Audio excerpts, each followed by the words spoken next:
like I would just wake up in the middle of the night and be like, what? We're going to have a human in here? And like totally freak out.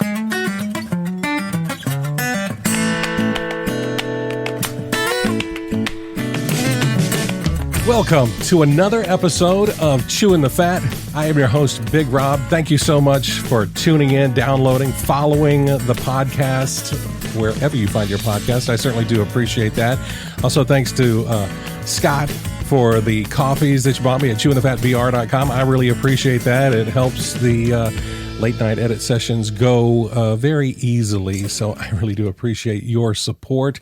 And I'm so excited about my guest today. We have been talking for a while. She is an artist. You've seen her work around town. It brings so much joy to Augusta. And she is a new mom and just as glowing as a Georgia peach, although I guess we're over here in South Carolina. But still, please welcome April Henry King. Oh, thank you so much. And look at you. You're so legit with your podcast. What do you mean? I'm just like really impressed. It's okay. That's a compliment, right? Yeah. So, okay. Yeah. No, well, I mean, because like everyone just, like everyone starts a podcast these days. I feel like, you know what I mean? Yeah. Which like I love. Yeah. But like, I'm just not. I'm not used to it. It's great. I like it. Even in the junk-ridden studio room that we're in. No, right? I like it. I love it. It's intimate. There you go. April, are you from the Augusta area? I am raised and born in Augusta, or born and raised, I guess you'd say. And now I live in North Augusta with you. Yeah. So not with you, but yeah, because you would have been on the show sooner, because then that would have been like, come on, why can't you be on the show? Right. You literally live with me. No, I live over here in North Augusta. I love this whole CSRA. I don't even know if people use that term anymore for the Central Savannah River area. Yeah, I think they do. Do they still use that? I think I heard some other term before for this area, but it's such a cool region to be like, right there on the Savannah River, and you've got Georgia and South Carolina right there.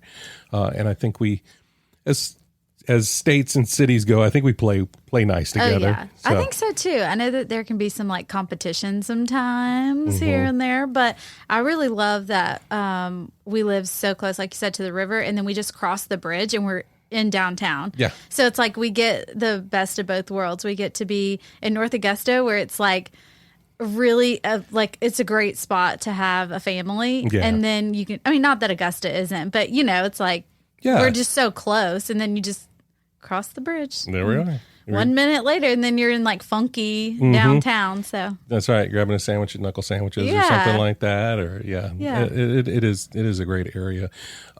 When you say you grew up, born and raised here in Augusta, is it a lot different than you remember when you were a child? I mean, you're still a child, but I mean. Well, well, thank you. Yeah. I just turned 32, I think. So thank still you. Yep.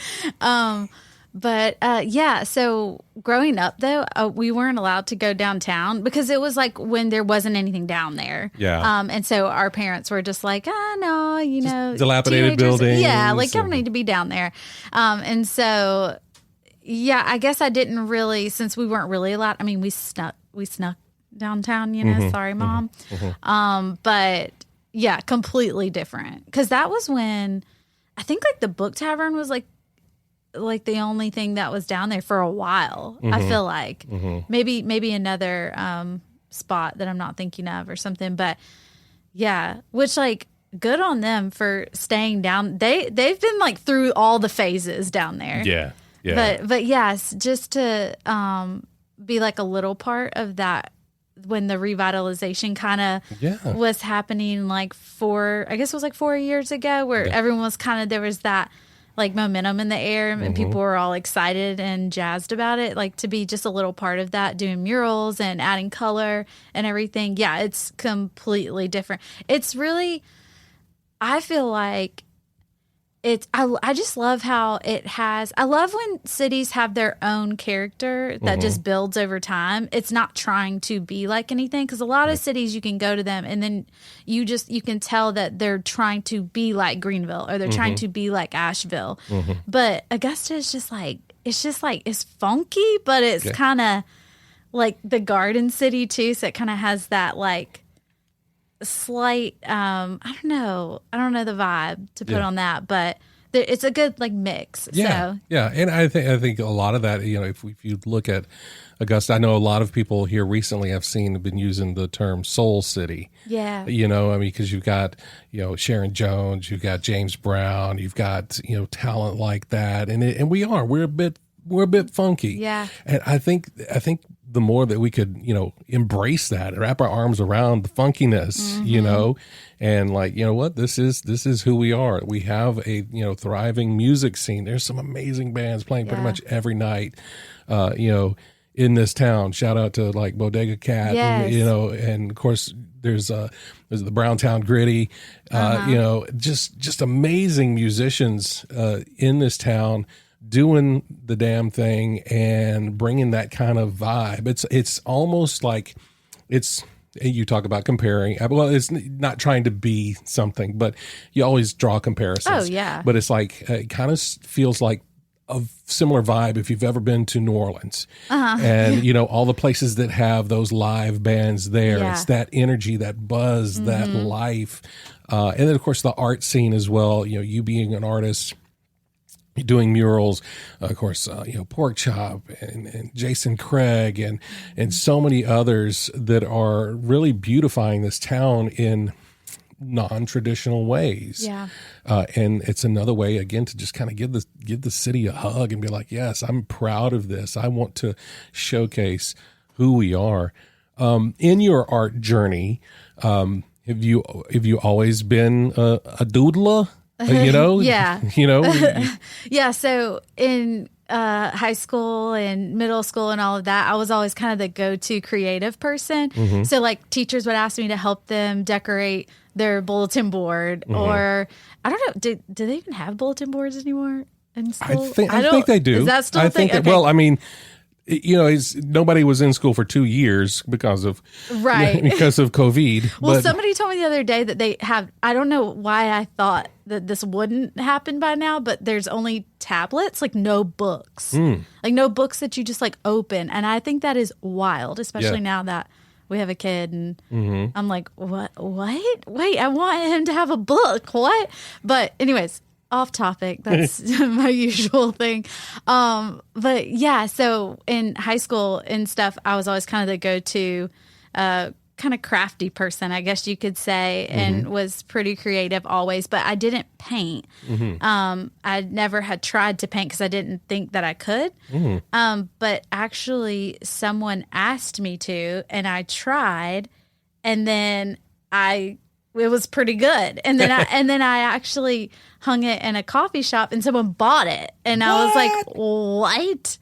But I just think that that's wild, though, because if someone had never asked me, I probably would. Because you know how, like, you just, when you're younger, especially, you kind of put yourself in a box and you're like, I can't do this. I can't. My sister does this and I do this. And you can't like the same thing. And and I just never, ever was like, I'm an artist. Everyone kind of did come to me for creative things. So, yeah.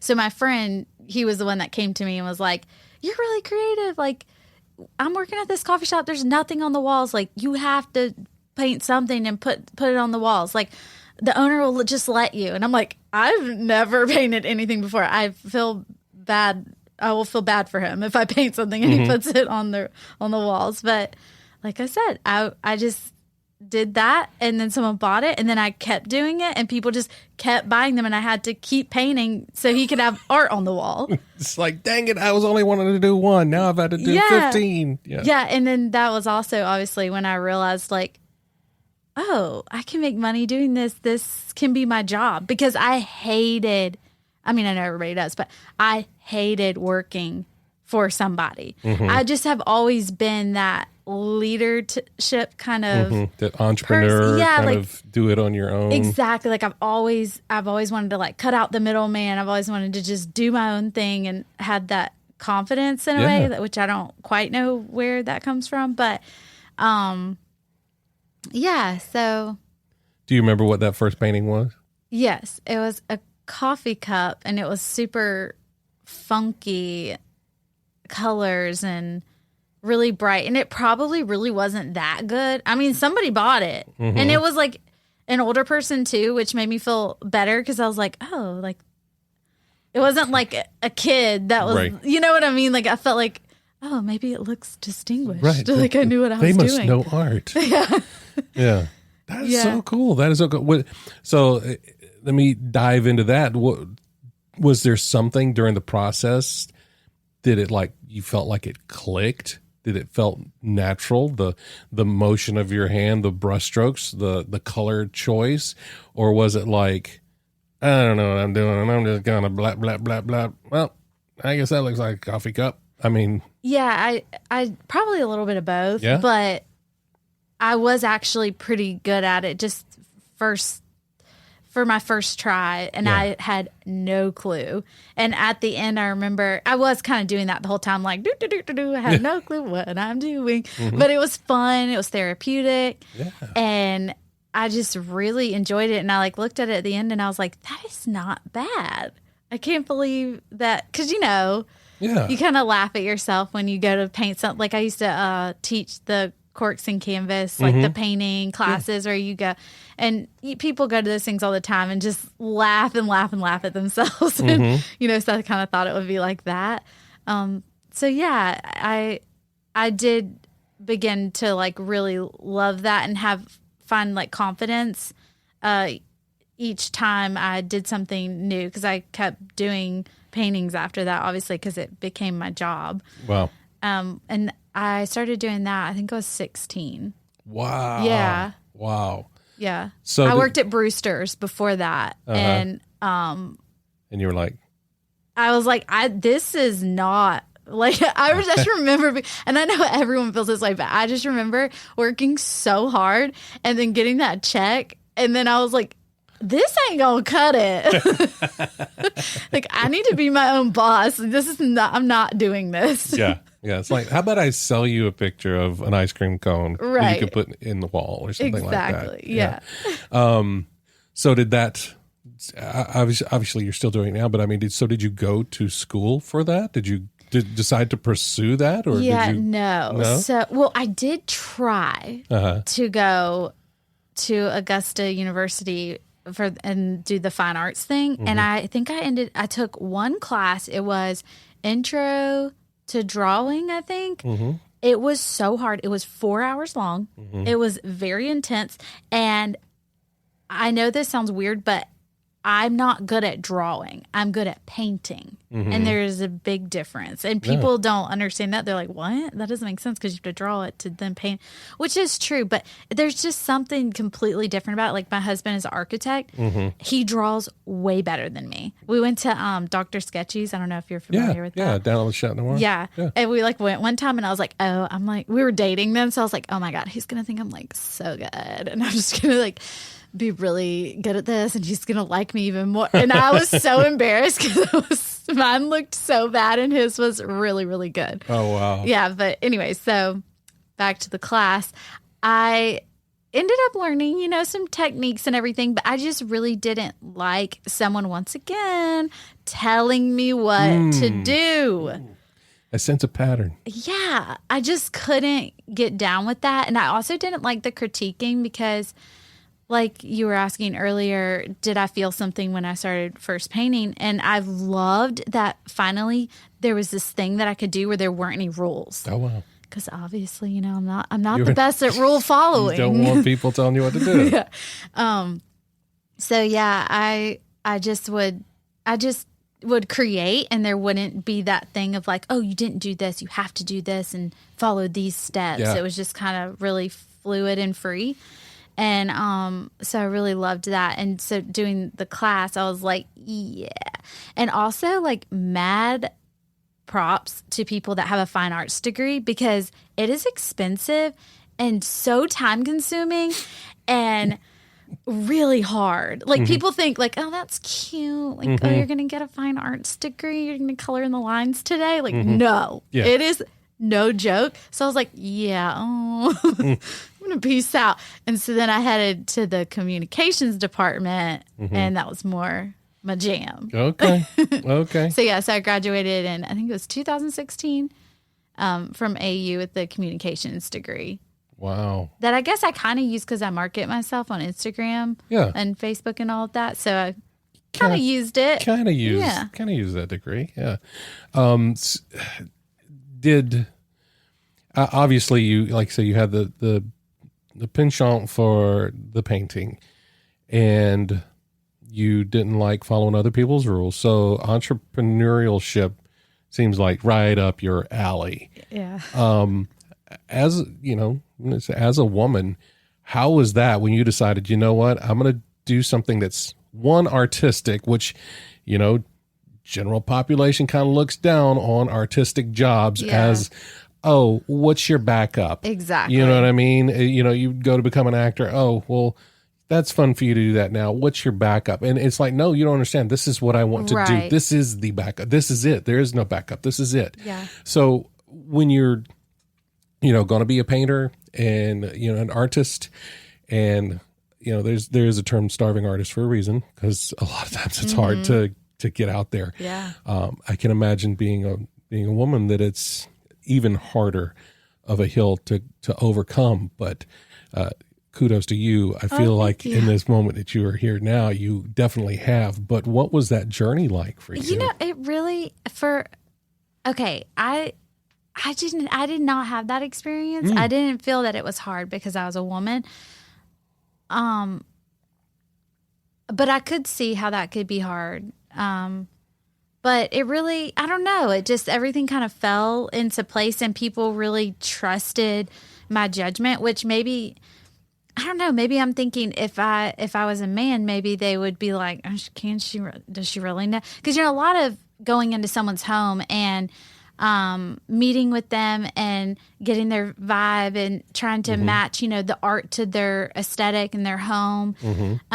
People really trust women to do that, I'd say, like a little. So I actually haven't really had that like experience. I mean, I have had one time I was working on a mural with my husband, and they came to pay us, and they handed the check to him, and he was like, oh, no, she's the boss. And that was kind of funny. That was probably the only thing I really experienced with that.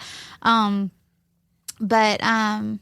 I don't know. That's just everything. I know this sounds annoying, but everything, I wasn't really trying to be an artist. Honestly, that's why I did communications, because I didn't know what I wanted to do, but I was like, I don't know, maybe this just isn't what I'm supposed to do.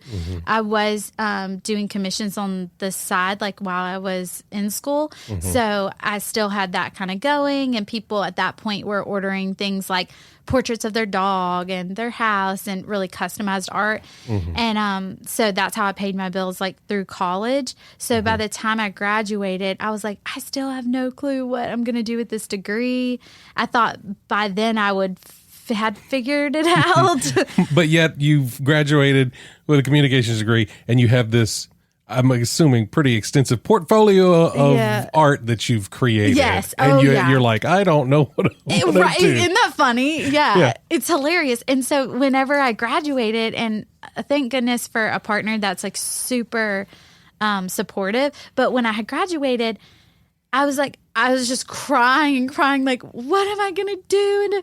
And Brad was like, babe, you have a job. Like, that can be your job. And I'm like, what? Like, you'll trust that I can put 110% in this, and like, you're going to, like, I don't want to say let me do this, but obviously we were a couple, we were engaged. So we needed to just discuss. Be on the same page about it. Be on the same page. Because like you said, it doesn't feel very secure to be like, I'm just going to do whatever, you know, and not have that steady, you know, check coming in for like budgeting purposes and things like that. But he was like, no, like, you can do it. Like, you should do it. You should give it a try. And I was like, oh my God, like that, it just took so much weight off my shoulders. And you were laughing just a minute ago, and it's kind of funny now looking back, because I don't know how I didn't see that. Like that was my job. I was actually, at that point, I probably had painted like maybe over 300 paintings while I was in college. And I like I was so busy with that all the time, and I had to say no to people because of my schoolwork. So it's like, okay, you take the school away now because I'm done, and now I don't have to say no, and I still have like clientele coming to me. Yeah. So it kind of was, I don't want to say was easy, but it really did just like fall in my lap. And I think it's such a godsend that that happened because it wasn't like my whole life. I was like, one day I'm going to be an artist. Right. It was just kind of like, like I was saying, the guy asked me to paint for the coffee shop. I didn't know I could paint. I tried it, and then it just kind of all fell into place. You stepped a foot outside of the box you were standing in. Yeah. And all of a sudden you discovered, warmer waters, right. A much, much nicer viewpoint to create your life from. That's and amazing. I feel really, really lucky too, because I didn't like the 9-to-5 thing. I didn't like someone telling me what to do. So now it's like I get to make my schedule, all of that. I just feel so lucky, and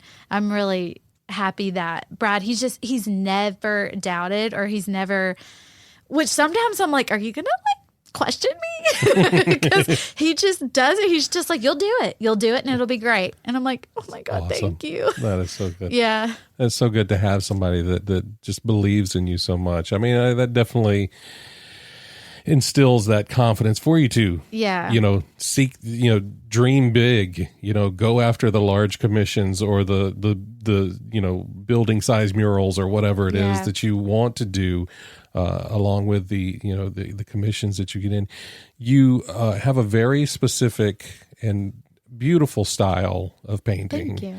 I had, matter of fact, just full disclosure, I had commissioned April to do a painting of my father-in-law and his wife and their pet for Christmas a couple of years ago.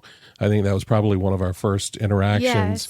Yes. And they still talk about that, and they're like, they're moving to another house in Phoenix, and they're like, oh yeah, we got to figure out where we're going to put the painting and all this other stuff. I love to hear that. But your style, did that take some tweaking along the way to really land on this? Because I don't know how to describe it. I don't know what the actual artistic term is for what it is that you do.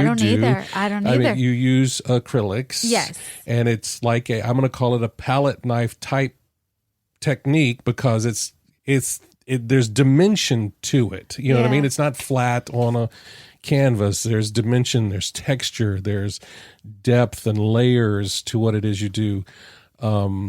And that was just part of your discovery? Yeah, so I'm self-taught because I didn't want to do the whole art school thing. And I didn't have a ton of tools or anything. I didn't have the best paint or the best this or whatever, but I was young and I wanted to keep creating. And so I would use things like, I remember one time I had an old broom and I just like took the top off of it and like was using that to make texture. And just, a lot of people try to talk art to me, and I'm like, you probably know more than I do. I don't, I didn't study artist. I didn't go to art school. I didn't, so I don't know the terms either. It's just another thing that just kind of happened where I was creating, and once you kind of get in the swing of things and in the groove and all, your style really does start to like come out when you give yourself that freedom. So it just developed like over time. And also because I'm not the best at something, and this is the crazy thing, is I am not the most talented at all, like artist in Augusta. Like I'm just self-taught. I'm just creating things, but I'm not great at, like I said, if someone was in front of me and they're like, oh, draw them.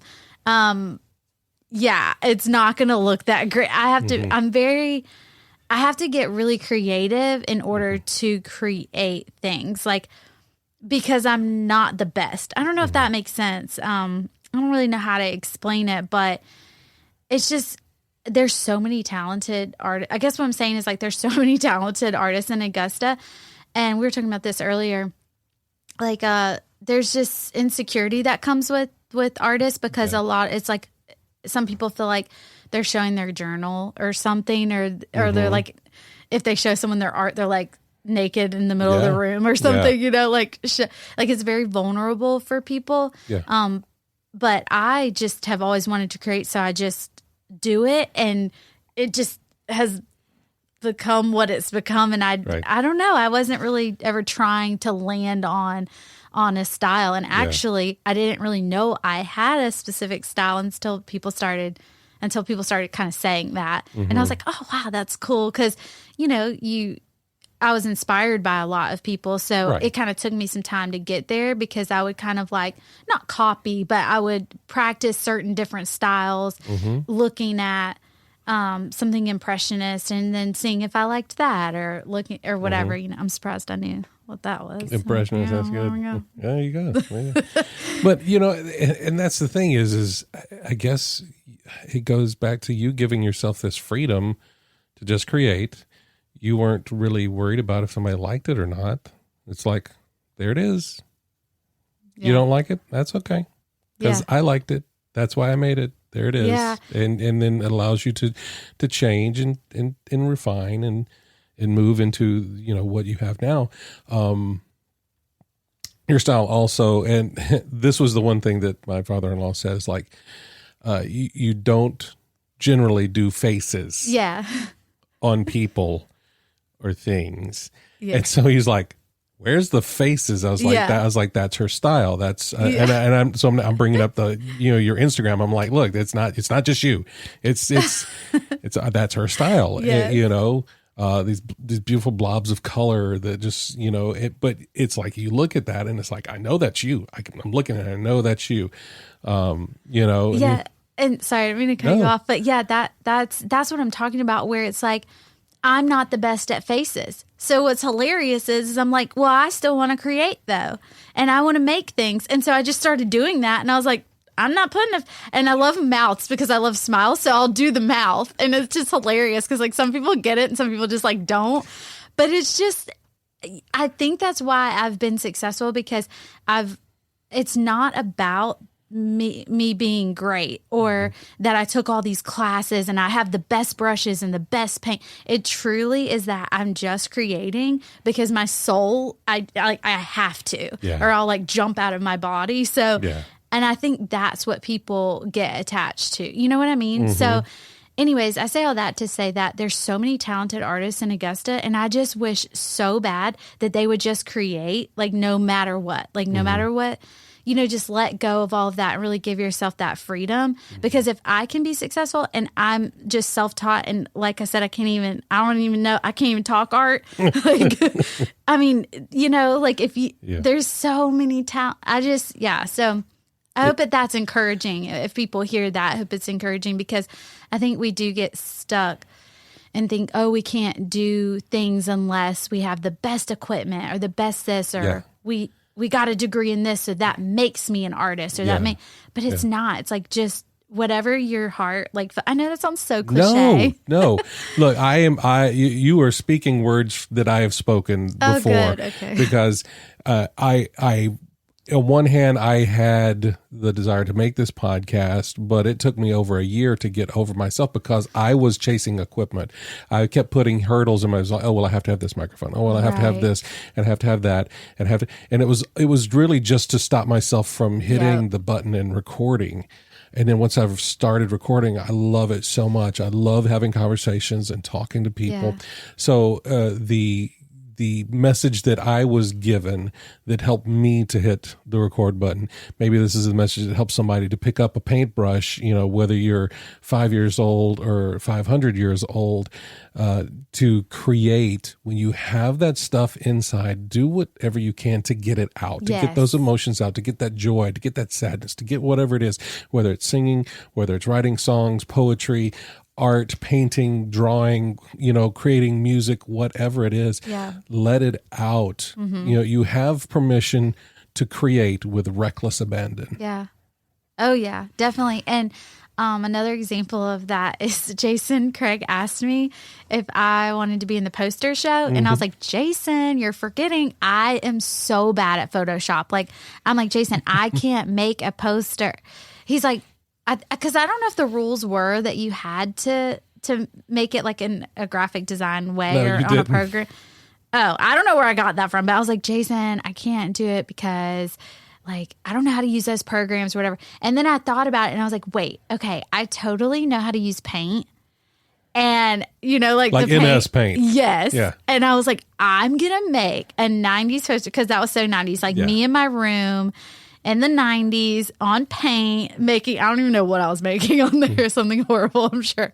But I was like, oh my gosh, I'm going to make the poster and it's going to be a 90s poster of all Augusta things and people loved it. Yeah. But what if I would have said, no, Jason, I'm not going to make anything. I'm not going to do it because I don't know how to, I feel intimidated. I'm not, you know what I mean? But I like just did it and people loved, I think it like won, there was an award. I have the trophy. I feel like I slept with it on my pillow for like 2 weeks. I don't know why I'm forgetting what the award was, but I think it was like, I don't know, not best in show, but it was like the one that, I don't know. I like can't think of words. People's Choice or something like that. Mom brain. Yeah. Yeah.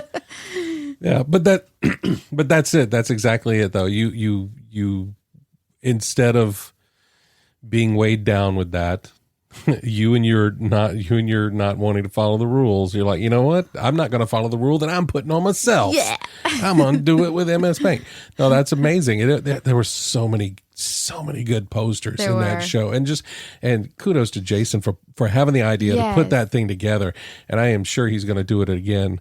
Because it was just so cool. And it was such a good time for him to do it too, because we had all been in our houses and we were all just like, events got canceled. And so that was like, I feel like that was the first event like in a while that that meant so much to all of us artists that he put that on, and everyone just felt so like special and it was fun.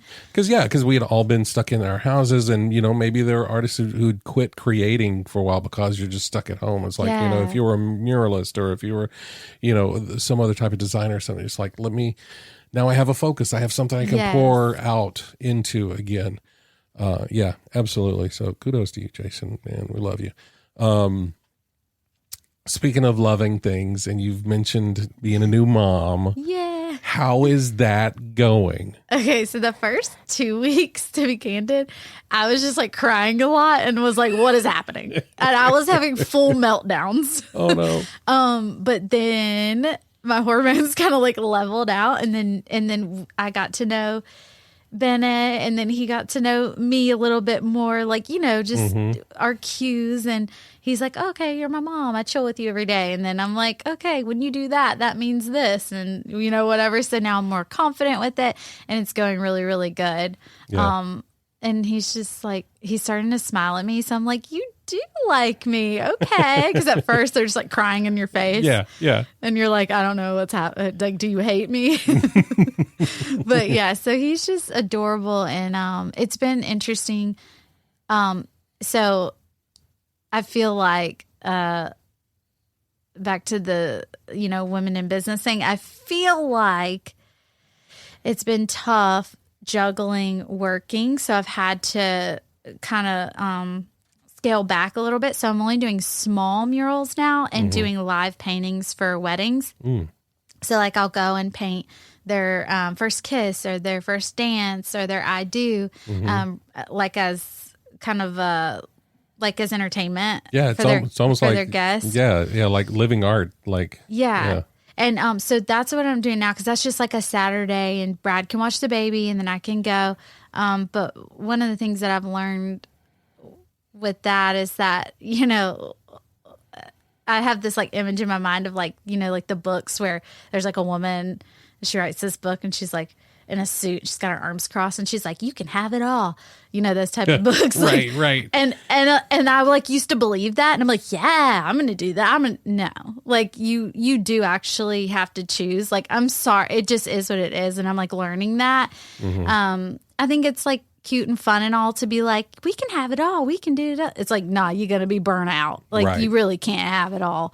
And that's fine. And that's like my phase right now in life, is like being a mom more than working right now. And, yeah, it's been different, but it's like, I I don't know. It's really joyful for me. Every day he's just like smiling at me in the morning, and I'm like, oh my God, now I'm in the best mood ever.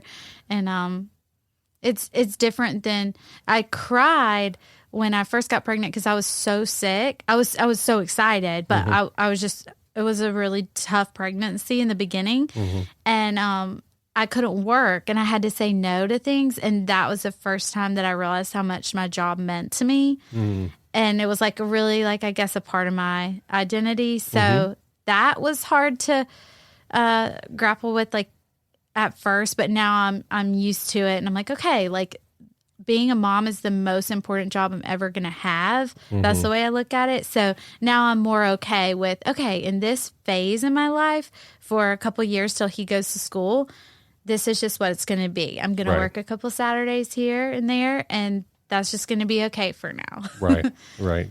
I think it's not necessarily that you can have it all kind of thing, but you can have all the important things because, at the end of the day, job's a job, family's family. Yeah.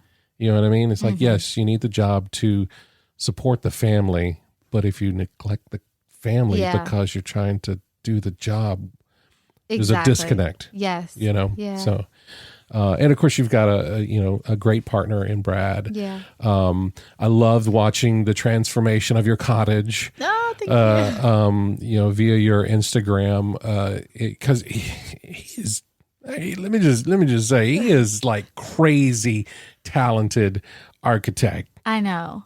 Crazy talented. Yeah, I got real lucky. And I mean, the stuff that you guys have done, it's just the interior home is beautiful. If like Augusta Magazine hasn't come to take pictures yet or something, I'm going to petition that they need to come and take pictures or, whatever, somebody needs to take pictures because it's magazine ready. So cool. y'all. And of course, your first son, Hammy. Oh, yes. Hampton the cat. Hampton the cat. The Adventures of Hampton is also one of my favorite things because I did having this stray pop up on your front porch that you decided to pour into and love. Did it help? Like when little BB King was coming along, you're like, I already know how to kind of take care of some stuff. And, Oh, yeah. Because, not that babies and cats are the same. Right. But. Right. No, totally though. Because I always like wanted to be a mom, but then I don't really know what happened. I don't know if it was like a society thing where now we just wait longer. And I'm not quite sure like where that comes from. Like subconsciously, I just kind of did this thing where I was like, I'm going to wait a long time. But yeah, so I went back and forth with like, cause when you wait, I'm saying so long, but like I was 31 when I started like thinking about it again, or maybe 30. And so you're so spoiled then and selfish with your time at that point where it really is like, I was like, I don't know if I don't want to give this up. Yeah, because you're just so used to it. But if you have like a kid mid-20s or early 20s, it's like you kind of didn't get too long to get too spoiled. Right. And me and Brad just could seriously just go and do whatever. And I was really enjoying that. But obviously I knew like we should probably try soon. And so whenever Hampton came along during that time when I was going back and forth trying to decide, like, I don't know if I'm ready to be a mom. And like everyone would be like, oh, you are so ready. The way you're swaddling the cat, like you're ready. Yeah.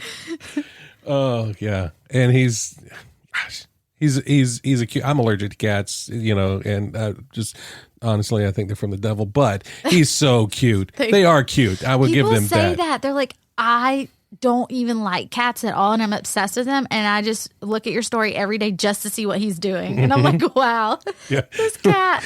It's the cheeks. It is. It's the cheeks. And then you just did the silhouette.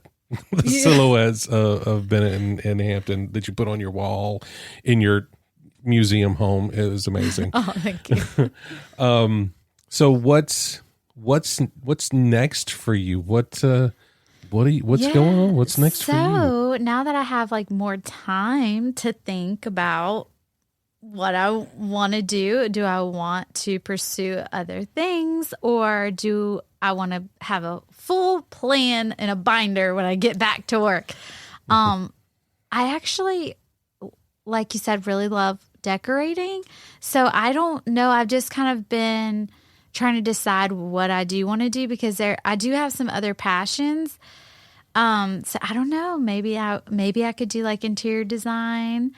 Maybe, I don't know. I don't want to leave art though, because like I said, it just like fell in my lap so easily. I feel like that's kind of like a godsend thing, where it's like, okay, then you should probably do that thing. It's hard when something's working to be like, I'm going to stop doing that and do this other thing that I might fail at. Yeah. So yeah, I don't know. But right now, just mostly just being a mom.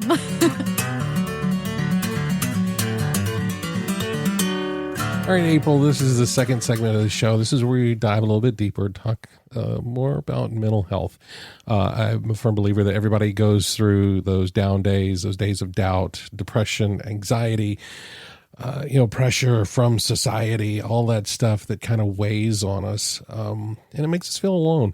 The important thing is that we're not alone. Everybody kind of goes through that stuff, and everybody handles it differently. So I want to know from you, how do you keep the darkness at bay? Yeah, I love that question. And I love that you do this segment, because I think it's super, super important. So I actually have a couple people have written me in the last, I'd say like 8 years, some really nice messages that were super, just really like touched my heart. And I think so I saved them on a doc, and if I'm having one of those days where a lot of doubts are coming in, or I'm like speaking negatively to myself, I will go and reread those messages that people wrote me. Because I think so often, like, we'll remember that one thing somebody said, or that off comment, or just our own, crap in our head. Yeah. But we will like totally forget this like really amazing message that several people had said, or that really like means a lot to you, So that's one of the things. And then I also on that doc have a list of things that I do that are just random. Like, one time it made me really happy to go sit in the chair out back. I need to remember, if I'm sat, I have this swing like in my tree, and it just calms me a lot. So I have this list. There's probably like, at this point, there's probably like 20 things on it of just things that are just really simple, but I like forget. So if I get in kind of like a spiral about something, I'll go to the list and I'll be like, all right, we're going to go for a walk, or all right, we're going to go sit in the tree, or okay, that one time that I took my shoes off and grounded myself like in the grass, that made me really happy and kind of switched some gears in my brain. Yeah. So yeah, that's something that I've been trying for the last couple of years, and that works a lot.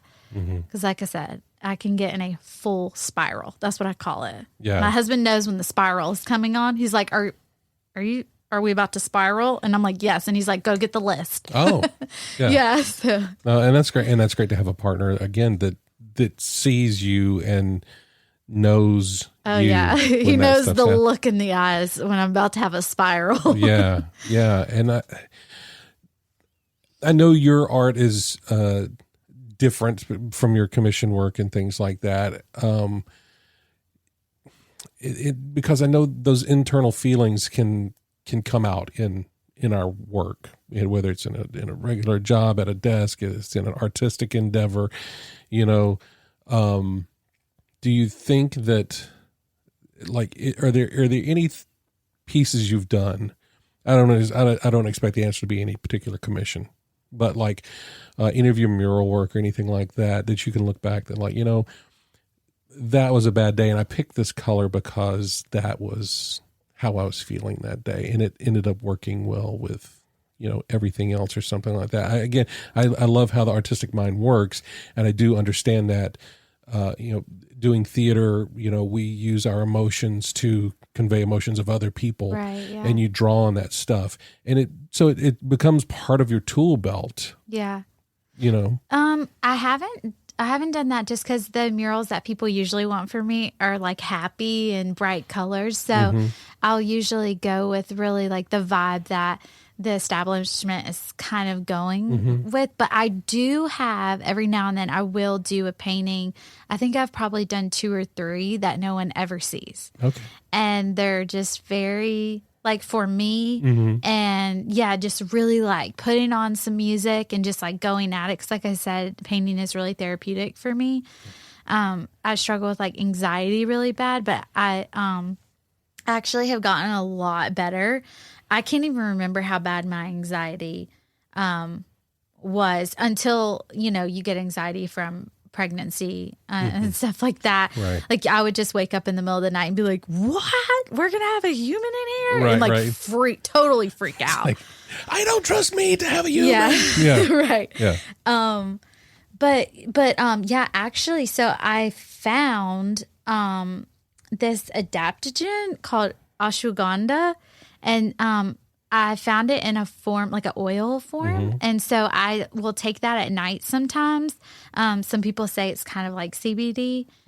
So that helps me a lot. But I also do this thing where I will, I don't want to call it journaling because like journaling sounds like, I don't know, kind of silly to me. I don't know why. But I will do this thing where if I'm having an issue and I'm getting that anxiety and I feel it's coming back up again, I will write down what's going on with me. So that would be like a sentence, like I am feeling really nervous about this meeting Wednesday. And then I do this thing where I'll continuously ask myself why. So then I'll say, okay, why? And then I'll write that down.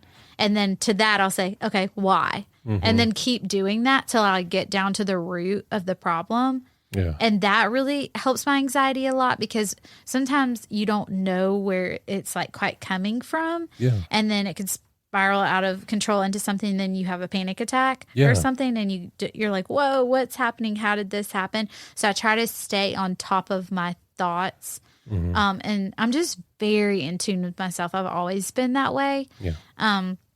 And not that anything is against like medication at all, but I try to be as natural as possible because I do believe that my anxiety is from just circumstances, not like a chemical imbalance or something. Right, So like, right. obviously I'm not a doctor, talk to your doctor. But that's like what works for me is just like really like checking in with myself. And my anxiety has been so good. And also shout out to my husband again, because he's so calm that I think that helps me a lot too, like having a calm partner that you live with. But yeah, my anxiety has gotten so much better from doing that. And I always tell people that's what I do because it works. Like it's so crazy what will come out when you just keep asking yourself why. It's like by the time you get to the root that you're like, how was that the thing that was upsetting me to the point where I was nervous about a meeting with someone on Wednesday, you know? I love that though. I mean, that's very much in line with what we were saying when you have things on the inside, using something to get them out. Yeah. You know, sometimes you have joyful things in there and you grab your paintbrush and you paint and, yellows and blues and greens, but sometimes you have, things that are bothering you inside and you're using that same type of release, but instead of a paintbrush, you're using a pencil and you're writing it down. I love that. Yeah. And then I burn the paper, just by the way. Do you really? Yeah. It's kind of like a little ceremony. Yeah. Because I also, I don't want anyone to read it because it's, very vulnerable. Because, when you start asking yourself questions and, you're writing, no one's going to read it, it can get pretty real and raw. Well, you know what? That is a great part of that, too, though. I can understand people who journal and they want to keep so they can look back and look at the progression of things. And I take that back. Journaling is not silly. I just think the word journaling for some can be Right.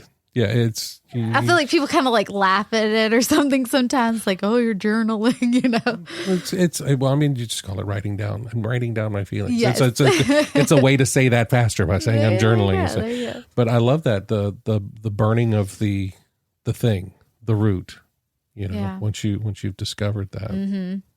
That's got to be a very powerful part of that process. Yeah. Oh yeah. 'Cause yeah, you kind of have to like do something tangible. And then I try to work on whatever that root thing was. And sometimes I can, whatever it comes down to, I can work on it in like a week and kind of squash it. And then other times it's, like, there's one issue that I probably might just have my entire life. But I try to manage that by staying like super, super in tune with myself and checking in all the time. Probably a little too. Brad's funny too, because he'll be like, you know Bennett so well. Like, I'm so just, yeah, it makes you more in tune with your surroundings too. And that might just be mom intuition. But he's like, you always know what he wants. That's part of the job. Yeah, yeah. He's like, how did you know that?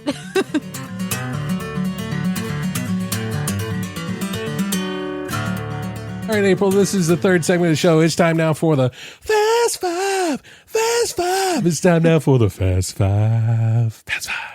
Fast Five is... I loved that. And we're still working on the theme song. I'm just workshopping some things. I'll get one day. Fast Five is powered by Poddex. It's an app created by my friend Travis Brown for podcasters. So it's great, conversation starters and interview questions. But it's also great if you just need to talk to somebody and you don't know what to talk about. So if you go to chewinthefatbr.com/poddex and use the promo code CHEW, you can get 10% off of your physical decks. I'm going to use the app available in whatever app store you may have on your phone.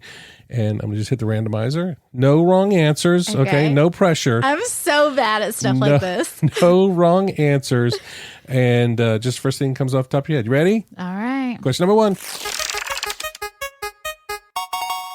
Name one thing on your bucket list.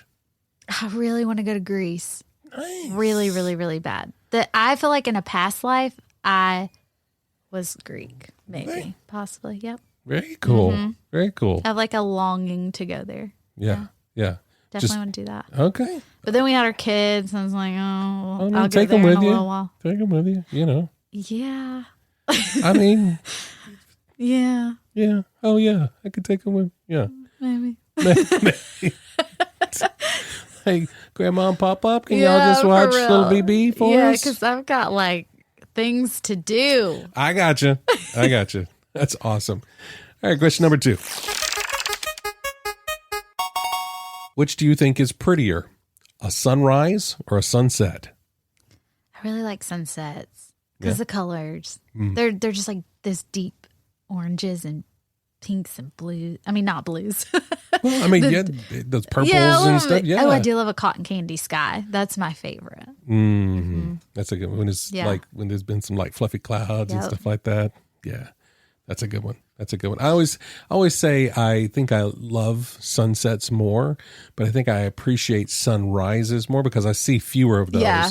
I'm not up when the sun's coming up. That's true. So I think when I have a chance to see that, I try to appreciate it more, but I definitely do love a good sunset. All right, number 3. What was the last book you read? So I do Audible. Okay. Yeah. We'll count that. This is not a fun topic, but it wasn't. I won't say what it was about, but it was a book about making decisions about children. Okay. Yeah. Okay. About like what to do in some instances and things. It wasn't like the what to expect when you're expecting or anything like that. No. Okay. But kind of like that. Okay. Yeah. So just some new parent. I'm being vague. Yeah, I see that. Some new parent, because you're not giving a title. New parent tips and tricks type of thing. Okay. All right, that's good. Which makes sense, obviously. You're a new parent. Yep. That makes sense. All right. And what we got? Number 4. You can choose anyone in the world to become friends with. Who would you choose? Okay, I don't know why, but I just feel like me and the Avett brothers would be best friends. I've always thought this. I truly believe it in my mind. I'm like, if we could just talk for like a second, we would all be friends. That's awesome. And I truly believe this in my mind. And the thing is that's not outside the realm of possibility as much as they come to town. I know. Yeah. I've seen them I think 10 times now. Yeah. I mean, I'm coming off obsessive, but you should, can you get a backstage pass or something? I mean, it's like some feel like you probably. I didn't know this, but one of them is an artist. I can't remember which one now. This wouldn't be the one you'd be friends with, I guess. Right. Although that would be a great intro, right? I think he did one of their album covers too. I'm pretty sure. But anyways, I didn't know that. Yeah, I just think that's really cool. But that may be your inroad there. Be like, hey, I do art. Let me do a live painting at the next concert of you guys on stage. Look, you do art too? Right, yeah. Here's my card. There we go. And also my husband, Brad. Yeah. And number 5.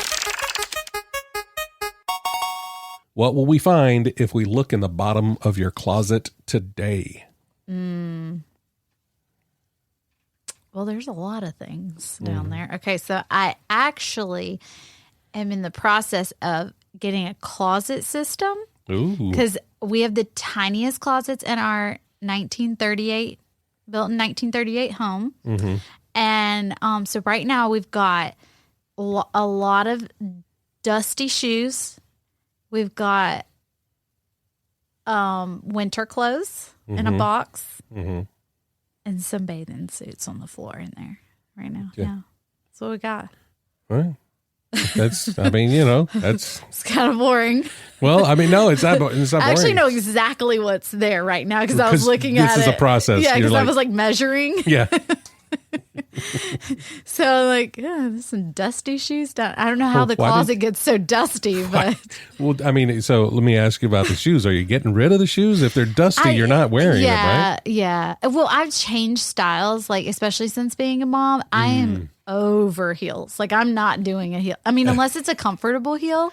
Gotcha. Like a kitten heel or something. Right. Gotcha. Or a wedge or something. So I'm completely rehauling my wardrobe. Okay. Yeah, we're going to get rid of some things because there's some stilettos in there and those are definitely not ever being worn ever again. Who has the time?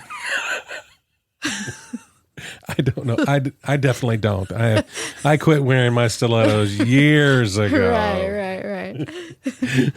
Well, that's it, April. That's our Fast Five, and that is the show. Thank you so much for being here. That was fun. This is awesome. So if folks want to keep up with you, what's one of the best ways that they can find you? Okay, so I'm really active on Instagram at April Henry King, and also my website, aprilhenryking.com, where you can look at my brochures for a live event painting, which I am doing, and small murals. Mm-hmm. And I'm also on Facebook, April Henry King. So I'm April Henry King handle at all the socials. All the places. So if you guys would like to have a beautiful faceless picture of yourself painted by April, please check out the website.